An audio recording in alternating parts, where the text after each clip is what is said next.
பண்டைய சிமிர்னா நகரின் இதயம் ஏஜியன் கடலின் அலைகளால் தழுவப்பட்டு காலத்தின் அடுக்குகளுக்குள் புதைந்திருந்த ஒரு மர்மமான கற்கோயிலின் நிழலில் அமைந்திருந்தது. அதன் கரிங்கற்கள் எண்ணற்ற கதைகளையும் மூச்சு திணற வைக்கும் இரகசியங்களையும் தன்னுள் புதைத்திருந்தன. கோயிலின் உட்புறம் காலத்தால் சிதைந்த ஓவியங்கள் பண்டைய சடங்குகளின் மௌன சாட்சிகளாய் சுவர்களில் படிந்திருந்தன. காற்றில் கூட ஒருவித கனத்த மௌனம் தவழ்ந்தது. அது ஆயிரக்கணக்கான வருடங்களின் வரலாற்றையும் எண்ணற்ற பிரார்த்தனைகளையும் மறைக்கப்பட்ட உண்மைகளையும் சுமந்திருந்தது. இந்த கற்கோயிலின் ஒவ்வொரு கல்லும் சிமிர்னாவின் கடந்த காலத்தின் ஒரு பகுதியை பேசுவது போலிருந்தது. நகரத்தின் ஆரவாரமான சந்தைகளுக்கு அப்பால் இந்த கோயில் ஒரு அமைதியான புகலிடமாக, ஒரு மறைக்கப்பட்ட ரகசியத்தின் இருப்பிடமாக இருந்தது. இந்த கற்கோயிலின் ஆழத்தில் மித்ரன் என்ற இளைஞன் தனது சிறிய குழுவுடன் கூடினான். அவன் கண்களில் தீர்க்க தரிசனத்தின் தீவிரம் படர்ந்திருந்தது.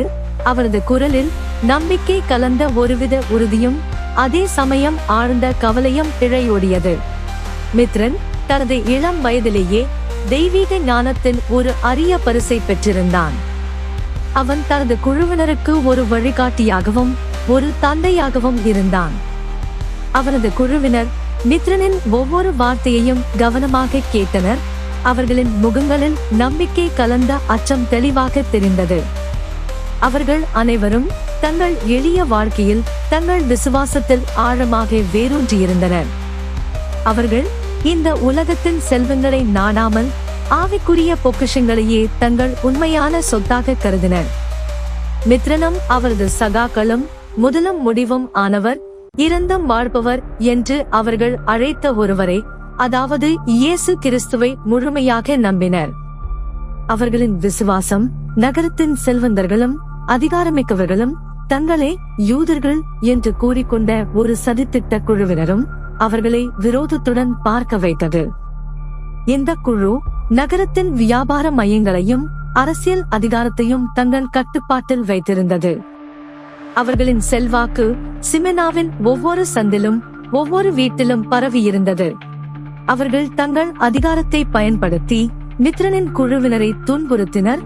அவர்களின் நம்பிக்கையை அழிக்க முயன்றனர். ஆனால் மித்ரனுக்கு தெரியும், அவர்கள் யூதர்கள் அல்ல, சாத்தானின் இருண்ட கூட்டமே அவர்கள். மனித முகமூடிகளை அணிந்த அரக்கர்கள். அவர்களின் இதயங்களில் வெறுப்பும் பேராசையும் நிறைந்திருந்தது. அவர்களின் கண்கள் இருண்ட எண்ணங்களால் நிரம்பியிருந்தன. அவர்களின் ஒவ்வொரு செயலும் இருளின் சக்தியால் தூண்டப்பட்டது. என் மக்களே, அஞ்சாதே. ஒரு இரவு மித்ரன் தனது குழுவினரை நோக்கி கூறினான். மெழுகுவர்த்தியின் மங்கலான ஒளியில் அவர்களின் முகங்களில் அச்சத்தின் நிழல் படர்ந்திருந்தது. அவர்களின் பயம் தெளிவாக தெரிந்தது. நம் ஆண்டவர் நம் துன்பத்தையும் ஏழ்மையையும் அறிவார். அவர் உங்கள் ஒவ்வொருவரின் கண்ணீரையும் காண்கிறார். ஆனால் உண்மையில் நாம் செல்வம் பெற்றிருக்கிறோம். அது ஆவிக்குரிய செல்வம், அழிவில்லாதது. இந்த உலகத்தின் எந்த பொக்கிஷமும் அதற்கு ஈடாகாது. நமக்கு வரவிருக்கும் துன்பத்தை பற்றி அஞ்சாதே. இதோ சோதிப்பதற்காக அலகை உன்னை சேர்ந்தோருள் சிலரை சிறையில் தள்ளவிருக்கின்றது. 10 நாள் நீ வேதனையுறுவாய். ஒவ்வொரு நாளும் ஒரு சோதனையாக இருக்கும். உங்கள் விசுவாசம் நெருப்பில் புடமிடப்படும். ஆனால் இறக்கும் வரை நம்பிக்கையோடு இரு. அவ்வாறாயின் வாழ்வை உனக்கு முடியாகச் சூட்டுவேன். இந்த உலகத்தின் கிரீடம் அல்ல, நித்திய வாழ்வியல் கிரீடம் அது ஒருபோதும் மங்காததையு. மித்ரனின் வார்த்தைகள் ஒரு மெல்லிய தீப்பொறி போல இருண்ட அறையில் நம்பிக்கையை ஏற்றின. ஆனால் அவர்களின் இதயங்களில் ஒருவித திகில் கலந்த அச்சம் நீங்கிய பாடில்லை. அவர்கள் ஒவ்வொருவரும் தங்கள் குடும்பத்தை பற்றியும் தங்கள் எதிர்காலத்தை பற்றியும் கவலைப்பட்டனர்.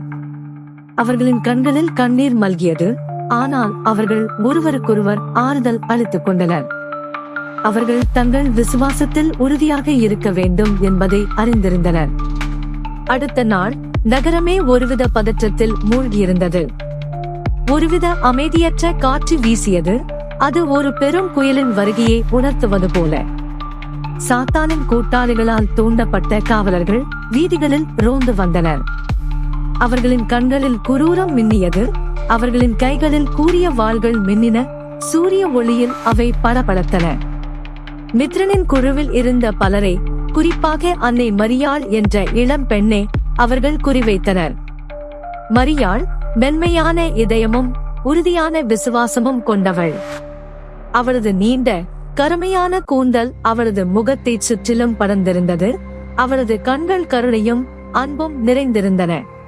அவள் நோயாளிகளுக்கு ஆறுதல் அளித்து காயங்களுக்கு மருந்திட்டாள். அவளது அன்பும் கருணையும் சாத்தானின் கூட்டாளிகளுக்கு ஒரு அச்சுறுத்தலாக தோன்றியது. ஏனெனில் அவளது செயல்கள் அவர்களின் இருண்ட நோக்கங்களுக்கு நேர்மாறாக இருந்தன. அவளது இருப்பு அவர்களின் இருண்ட சாம்ராஜ்யத்திற்கு ஒரு சவாலாக இருந்தது, ஒரு ஒளிக்கீற்று போல. சூரியன் அஸ்தமிக்கும் வேளையில் வானம் செந்நிறமாக மாறியது, ஒருவித அபாயத்தை உணர்த்துவது போல. மரியாளின் சிறிய வீடு முற்றுகையிடப்பட்டது. காவலர்கள் அவளை கொடூரமாக இழுத்துச் சென்றனர். அவளது கைகளில் விலங்குகள் பூட்டப்பட்டு இருண்ட நாற்றம் பிடித்த சிறைச்சாலைக்கு இழுத்துச் செல்லப்பட்டாள். சிறைச்சாலையின் குளிர்ச்சியான ஈரமான சுவர்கள் அவளை சூழ்ந்தன. அங்கு சிலந்திகள் வலை பின்னிக் கொண்டிருந்தன. எலிகள் ஓடின, அவற்றின் சத்தம் திகிலூட்டியது. பசியும் தாகமும் தனிமையும் அவளை வாட்டின. ஒவ்வொரு நாளும் அவளது விசுவாசம் கடுமையாக சோதிக்கப்பட்டது. அவளைப் போலவே மித்ரனின் குழுவில் இருந்து கைது செய்யப்பட்ட மற்றவர்களும் தனித்தனி இருண்ட அறைகளில் அடைக்கப்பட்டனர். அவர்களுக்கு உணவு மறுக்கப்பட்டது, தூக்கம் அடைக்கப்பட்டது. அவர்கள் அனைவரும் யூதர்கள் என்று தங்களை அழைத்துக் கொண்டவர்களின் கொடூரமான விசாரணைகளுக்கு உள்ளாக்கப்பட்டனர். அவர்கள் தங்கள் விசுவாசத்தை மறுக்க வற்புறுத்தப்பட்டனர். மறுத்தால் மரணம் உறுதி என்று மிரட்டப்பட்டனர். சிறைச்சாலையின் ஒவ்வொரு மூலையிலும் பயங்கரமான அழுகுரல்களும் சித்திரவதையின் ஒலிகளும் ஒலித்தன. ஒவ்வொரு நாளும் அவர்களுக்கு முன் ஒரு புதிய சவால் வைக்கப்பட்டது. அவர்களின் மன உறுதியை உடைக்க முயன்றனர். ஆனால் அவர்களின் விசுவாசம் ஒருபோதும் தளரவில்லை. அவர்கள் தங்கள் ஆண்டவரின் நாமத்தை உச்சரித்து தங்கள் வலியை தாங்கிக் கொண்டனர். சிறைச்சாலையின் வெளியே மித்ரன் தனது எஞ்சிய குழுவினருடன் மறைந்திருந்தான். அவர்கள் நகரத்தின் நிழலான சந்துகளிலும் பாழடைந்த கட்டிடங்களிலும் தஞ்சம் புகுந்தனர். ஒவ்வொரு நாளும் சிறைச்சாலையின் வாசலை அவன் உற்று நோக்கினான். ஒருவித மர்மமான சக்தி அவன் உள்ளே நுழைய விடாமல் தடுத்தது. ஒரு கண்ணுக்கு தெரியாத சுவர் போல அது ஒரு தெய்வீக தடையாக இருந்தது. 10 நாட்கள், ஒவ்வொரு நொடியும் ஒரு யுகம் போல கழிந்தது. மித்ரன் தனது குழுவினரின் வலிமையை உணர்ந்தான். அவர்கள் வேதனைப்பட்டாலும் அவர்களின் விசுவாசம் அசைக்க முடியாததாக இருந்தது. அவர்கள் அனைவரும் ஒருவித தெய்வீக பாதுகாப்பின் கீழ் இருப்பதை உணர்ந்தான். ஒரு கண்ணுக்கு தெரியாத கரம் அவர்களை பாதுகாப்பது போல. அவன் இரவு பகலாக பிரார்த்தித்தான், தனது ஆண்டவரின் வாக்குறுதிகளை நினைவு கூர்ந்தான். அவனது இதயம் தனது குழுவினரின் விடுதலைக்காக இயங்கியது. 10வது நாள் வந்தது. நகரமே ஒருவித கனத்த மௌனத்தில் மூழ்கியிருந்தது. காற்று கூட சத்தம் இல்லாமல் வீசியது, ஒருவித அபாயத்தை உணர்த்துவது போல. சிறைச்சாலையின் உள்ளே மரியாள் தனது கடைசி மூச்சை இழுப்பது போல உணர்ந்தாள். அவளது உடல் மெலிந்து சோர்வடைந்திருந்தாலும் அவளது ஆவி ஒருபோதும் தளரவில்லை. அவளது உதடுகள் ஒரு மெல்லிய பிரார்த்தனையே முணுமுணுத்தன. ஒரு மெல்லிய கீதம் போல அது சிறைச்சாலையின் இருளை கிழித்தது.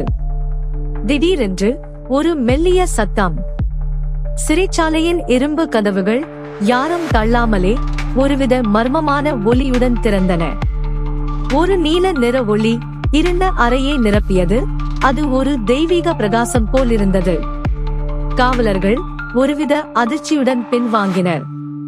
அவர்களின் முகங்களில் திகில் படர்ந்திருந்தது. அவர்களின் கண்கள் அச்சத்தால் விரிந்திருந்தன. அவர்கள் ஒரு அமானுஷ்ய சக்தியை கண்டது போல அங்கே இருளின் நடுவே மித்ரனின் உருவம் தோன்றியது.